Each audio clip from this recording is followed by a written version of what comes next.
Hi, it's Robin. When I was a kid, you had to go to the arcade to play the best video games, and some of the very best games there were by Williams Electronics. Games like Defender and Robotron 2084 had more objects moving on the screen than anything I had seen before, and impressively fast and difficult gameplay. Compared to games like Space Invaders or Galaxian, where you could just shoot one bullet at a time, Williams games had massive amounts of firepower and amazing sound effects, too.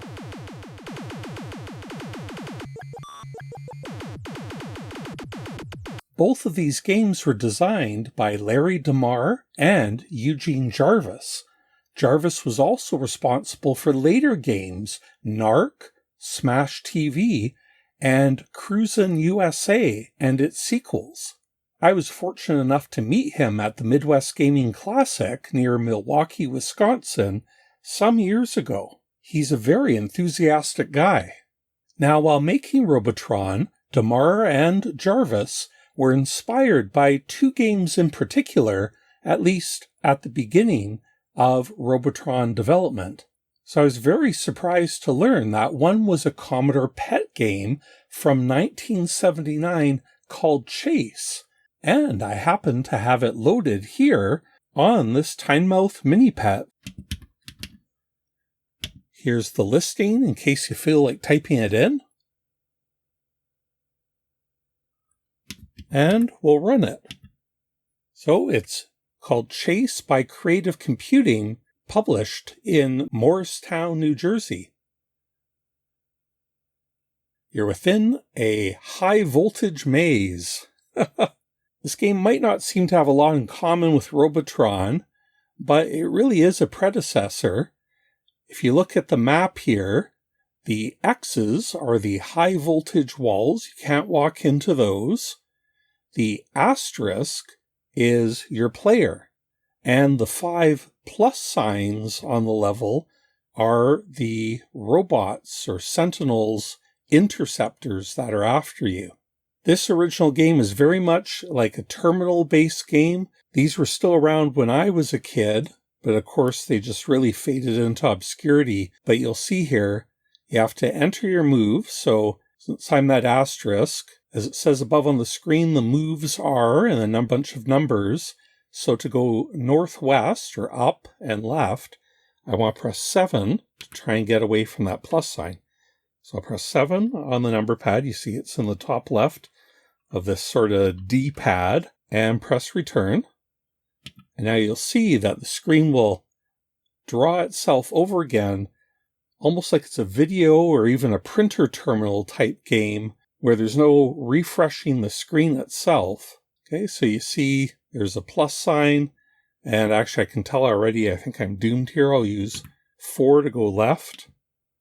So sometimes the games are impossible. You have been destroyed by a lucky computer. That plus sign down and to the left moved onto the square. It doesn't even update the screen. It just tells you that you got game over.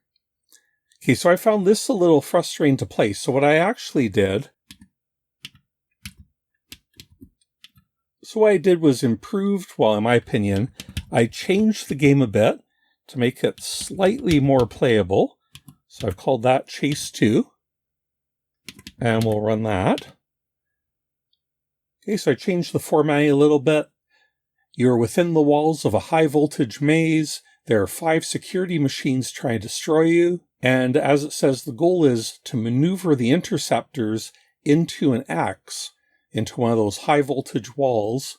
They'll kill you, but they also kill the interceptor robots that are after you. So I just had a prompt. I didn't like how it scrolled off the screen before I was ready. Now you see it clears the screen, and I'm the asterisk, so I'll press 6 to move to the right. And now you see the screen will refresh in the spot. It's still very slow, but I do find it more playable this way. And we'll press 9 to move up and to the right. And the idea is just to get the various plus signs to run to those X's. So you see we already got rid of 1. they don't make a sound effect or even have any graphic effect when they run. I can press 5 to stand still. And you see they've moved closer. That one to my left, I'm just going to press 5 to stand still. That one to my left is now going to disappear. Okay, and now I can press 1. You can move diagonals. And if I press 7 to go... Okay, the remaining 2 have followed me. And you can actually enter 10, and it'll play out the rest of the game with you just being stationary. And we'll see them each walk into that X and get game over. You have destroyed all your opponents. The game is yours. Another game. And you can choose to use the same setup, or if you find it's an impossible game, like if you lost but you think you could beat it, you could use the same setup. If you answer no, it'll generate a new level. So we'll do no, it'll generate a completely new map.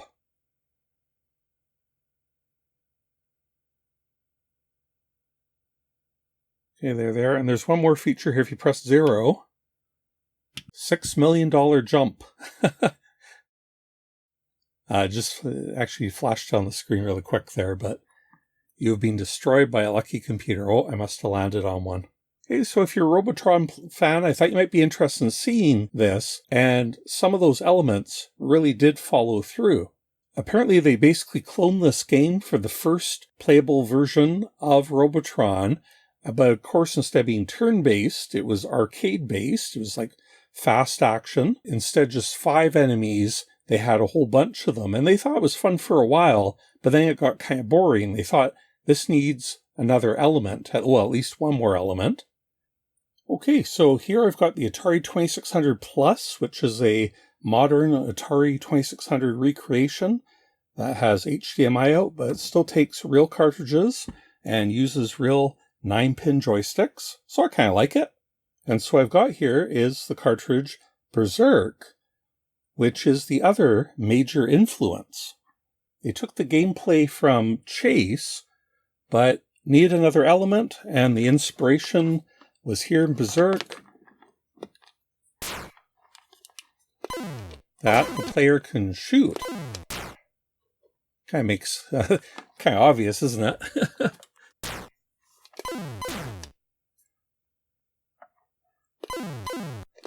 But particularly that, unlike a game like Space Invaders or something where you're just shooting one direction, in Berzerk, you can actually shoot in all directions.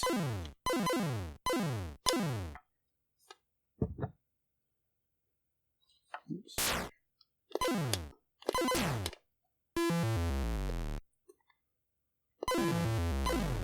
And it's also this kind of single screen shooter.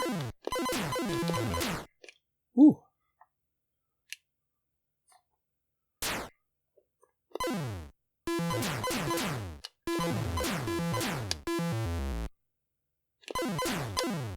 I believe they were playing the arcade version of Berzerk, but still, you know, the gameplay is very similar. But the one thing that they didn't like about Berzerk was, well, that you just have one shot at a time. So obviously they improved that.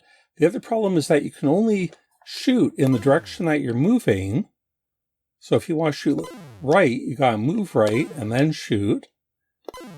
And then you can't move, except it was a bit of inspiration that you could stand still and just point your weapon any direction you want, but then you're stationary. How to be able to shoot all directions and move, and that was their huge innovation, is to add a second joystick.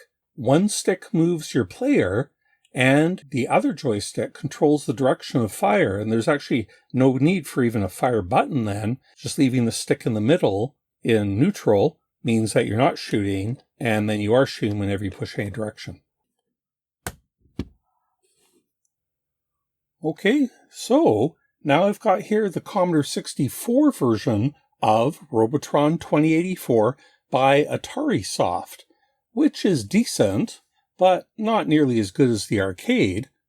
Perhaps ironically, a major complaint people have about the C64 version, and in fact, many home versions of Robotron, is that you have to move in the direction of fire due to just having one joystick and one fire button, which is exactly the main innovation of arcade Robotron. So if we start the game here,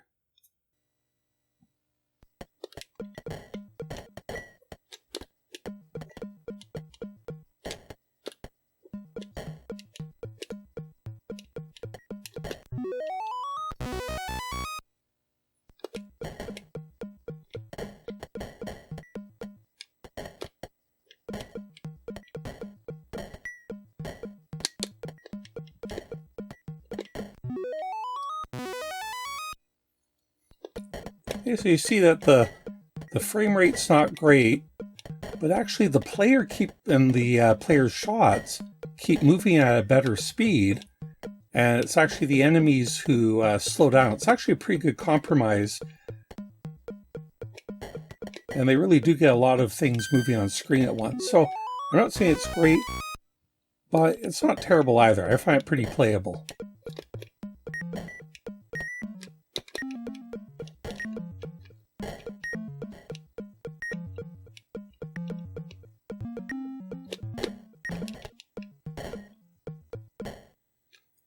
However, the C64 version does let you use two sticks. If you press F1 and then select joysticks 2, but keep it on one player, then you can actually use the left stick to move directions and the right stick to fire. But the problem here is that the sticks tend to tip. Well, they're meant to be. Whoop! I'm kind of shaking the table, shaking the camera around here. Well, it's not terrible. They actually slip around. These joysticks are actually designed to be held with one hand and then controlled with the other. Okay, so what to do about that? Okay, so enter Lego. I was talking to my son about this, and we dreamed up, he built this. It's not the prettiest thing. It could use some work, but we put one in there, and then you can bring these little clips around here. Okay, let's give this a try. This is actually a pretty big improvement.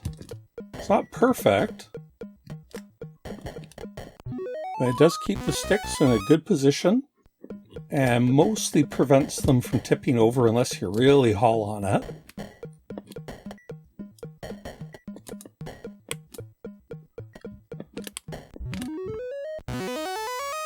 So I actually got like my best scores ever with this setup on C64 Robotron. Oh, gotta get her.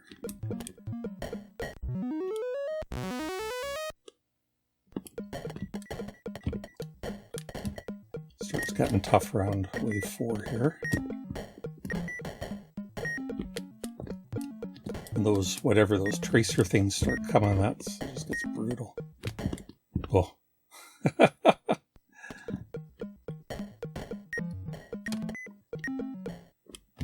Bah. Oh well. So anyway, that's pretty fun. I actually didn't look online to see if anybody's come up with a really good solution for this, but with a little bit more work, I think this could be a really excellent solution. Thanks, Ben. So the reason I've been playing Robotron this week is that I read in an article by Commodore repair guru Ray Carlson that the C64 Robotron game works strangely on the SX-64, or at least on some of them. I recently repaired the keyboard on my SX-64. That's why I was reading Ray Carlson articles. Thanks, Ray. So I was excited to see what was up with Robotron.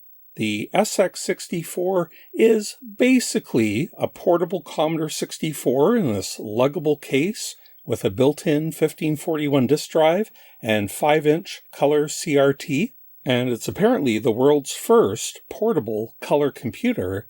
Mine was made in October of 1983, but it's not entirely compatible with the C64. There's quite a few changes, and I do want to make a video about all those differences. In fact, that's what I was working on when I got detoured by Robotron. Anyway, it looks like the game works fine, but when you start it up, by the way, if the CRT isn't filming well, I'm also doing a video capture, and I'll just show that on the screen instead, a direct video capture. Okay, we'll start the game, and player one, get ready. And it looks like the game has frozen. So it's like it crashes on the SX-64, but it's weirder than that. If you move the joystick, your player can still run around, and you can still fire, and the sound effects happen, but you'll notice you can't shoot any of the enemies. You can't collide with them. You can't pick up the people, your family or whatever. So it's pretty weird. And it gets even a little bit weirder. If you open up the little trap door here, there's a button labeled reset, and that's actually just a disk drive reset, at least on my machine. If I press that, you'll see it reset the disk drive. But now look at the screen. I'll press it. See that guy appear? And that the humans are moving around. They're one of the enemies. And each time you press it, one of the people or one of the objects gets redrawn. So what's actually happening, if I just keep pressing reset rapidly here, I'm not sure how good this is for my computer, but you see how they're actually moving around? So we're kind of like single-stepping the enemies here. The game is updating, but at an extremely slow pace.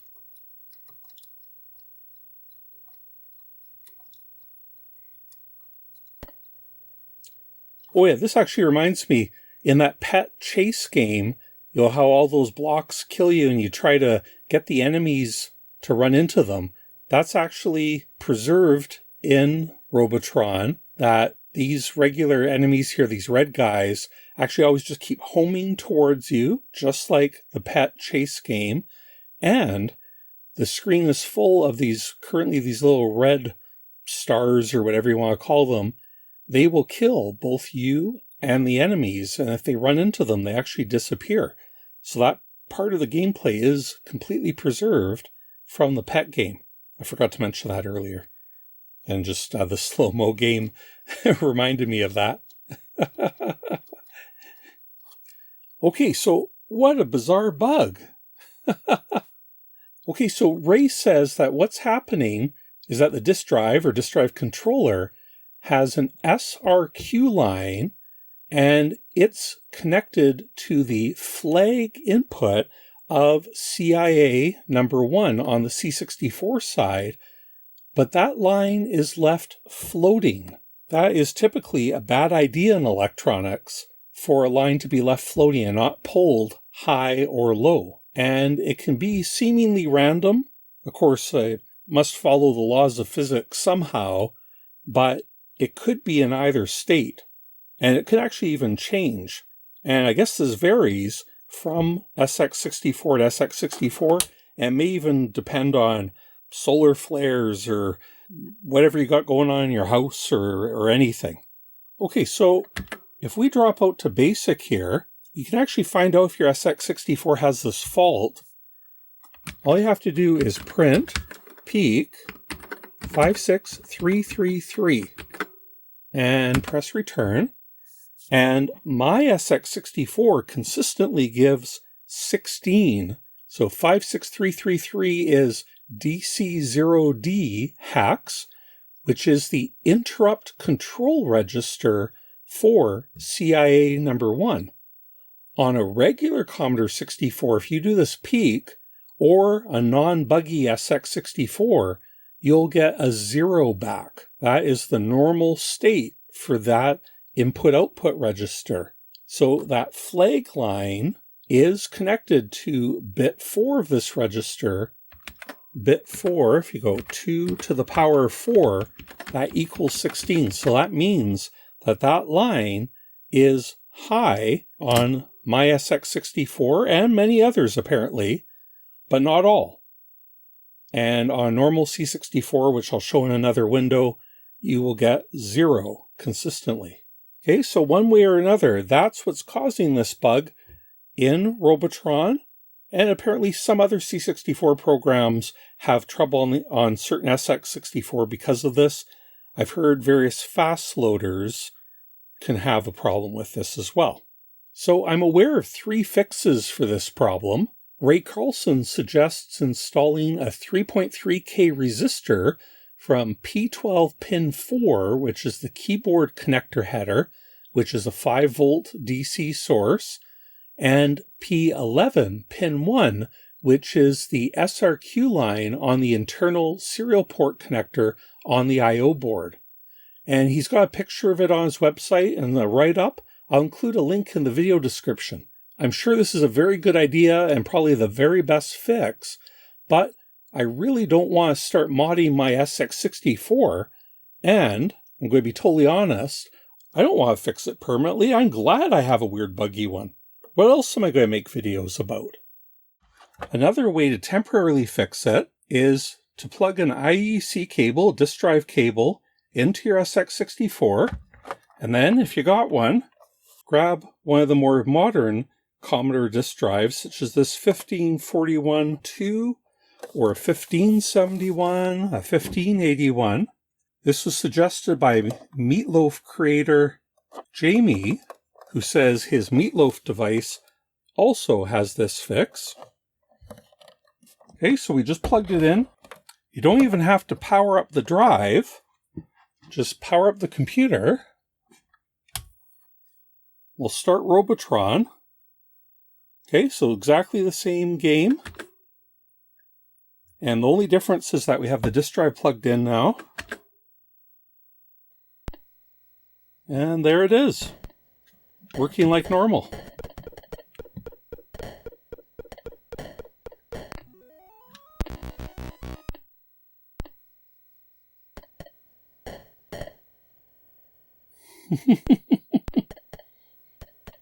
And that works because these newer Commodore disk drives have pull-up resistors, or a pull-up resistor on that signal line. Apparently, original 1541s do not, and obviously the 1541 built into this system doesn't either. Okay, but the third way of approaching this is just to fix the game, to patch the game code itself. Although this is, at least arguably, a hardware problem, from one perspective, I think the game code itself is probably poorly behaved as well.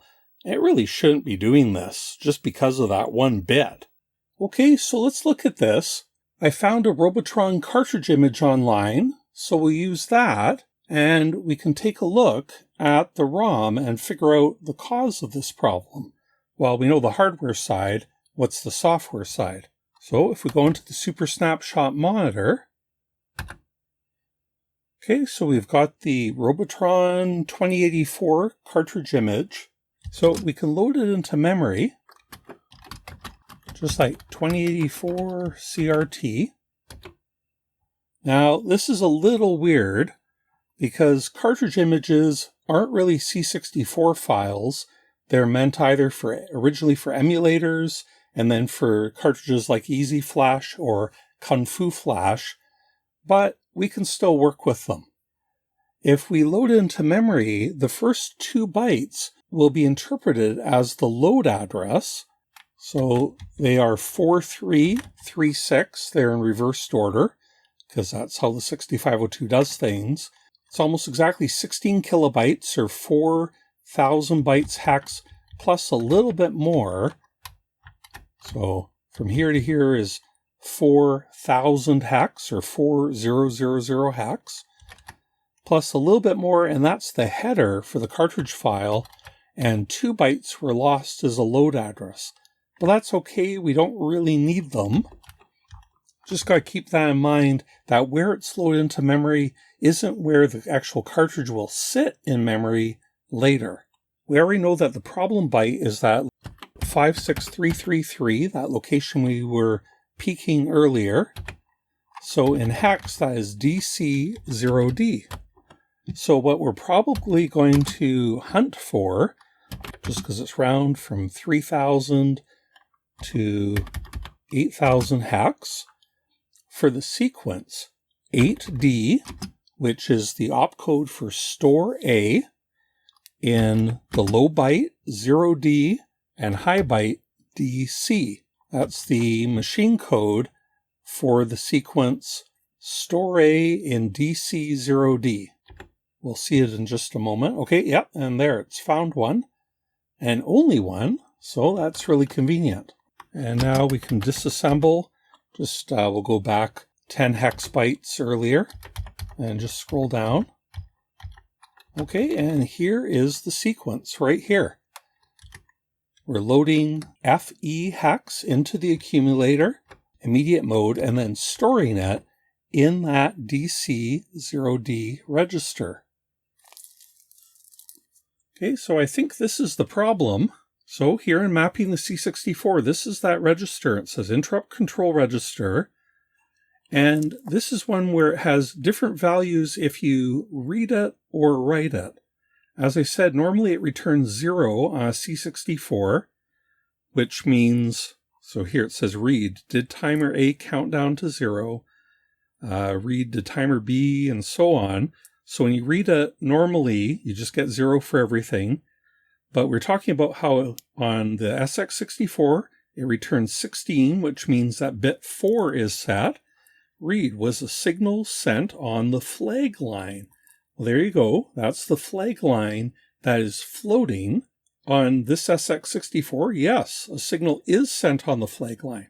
But what is this program doing? It's not actually reading it at this moment. It's writing to it, storing in it, and it's storing in FE. So what does FE mean? Well, that's every bit is set except the lowest bit. Bit 0 is not set. Every other bit is set. So what happens when you write? It says here, write, it means to set or clear bits of this register. If bit 7 is a 1, then the bits written with 1 will be set. But if 0, bits written with 1 will be cleared.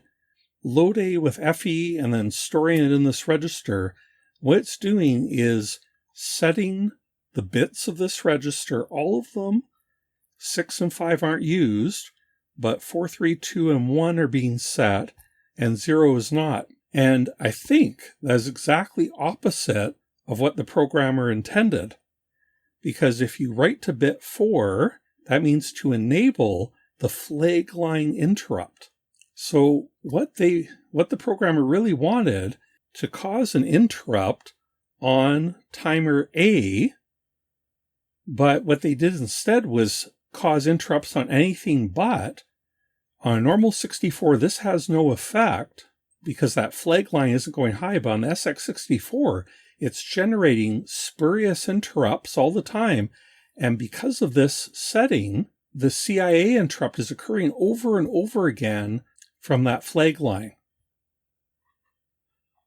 Okay, so I think the solution here is to simply change this FE. So if we convert from binary to hex, disabling the interrupt on bit 4 would be to change this to EE.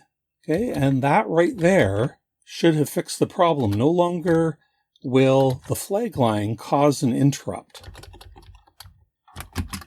So we can save that as, let's just call it what? roboee.crt.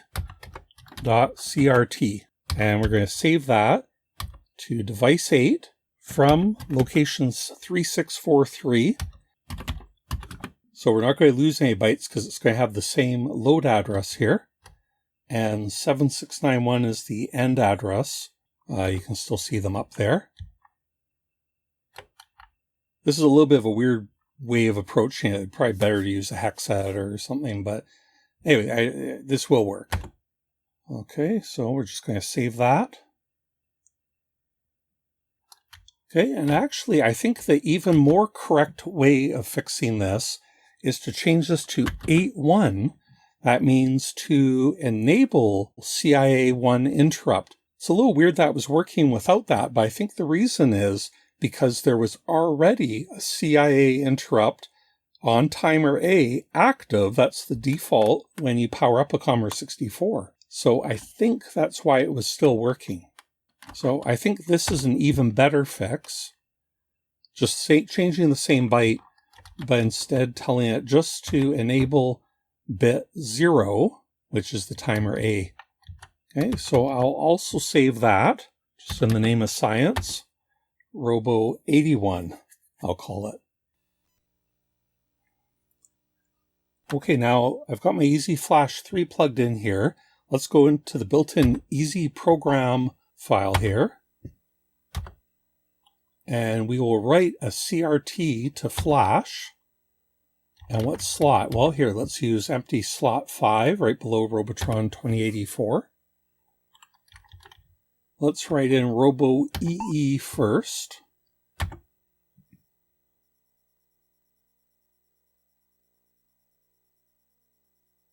That's kind of, to me, the minimal change. We're just changing one bit. And we will call that Robo EE. And let's also write cartridge to flash in the next slot. Robo 8.1.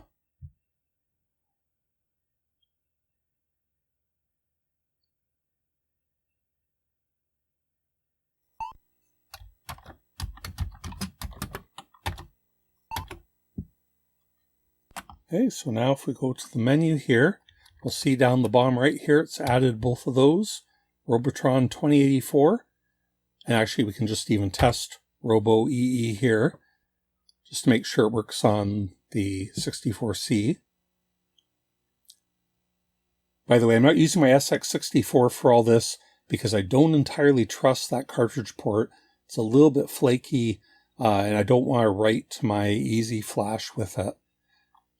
That's just kind of another flaw with the SX-64, at least earlier ones like I have. Okay, we'll start the game. This is the EE fix. Well, we can see it's working fine on the regular C64.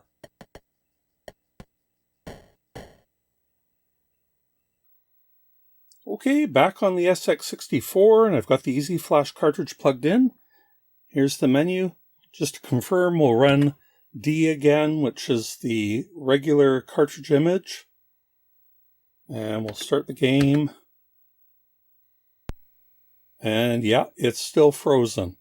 Okay, so that's our non-fixed one. Just wanted to confirm. And here we go. Let's try Robo EE, which is in slot E, coincidentally. Here we go.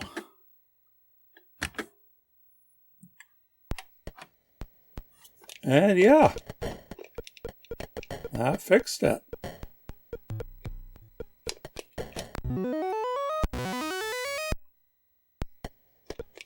Woohoo! Little triangle head there. That's Mom. Oh, I didn't get to the short kid. I was like how this guy has like a briefcase or something like that there. Oops. Okay, so that fix works. And I'm just going to press the menu button here. Let's try Robo 81, which I think is a better fix. An even more correct fix. I don't know.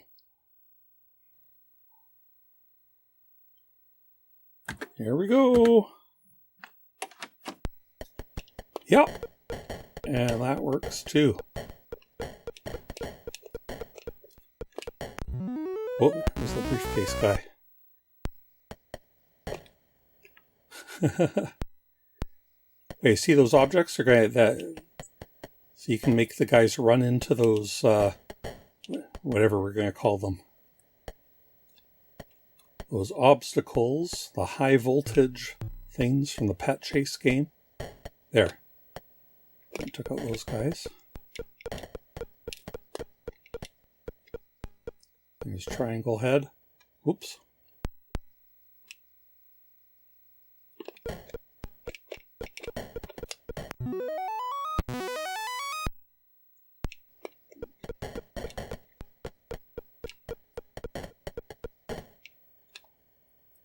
All right.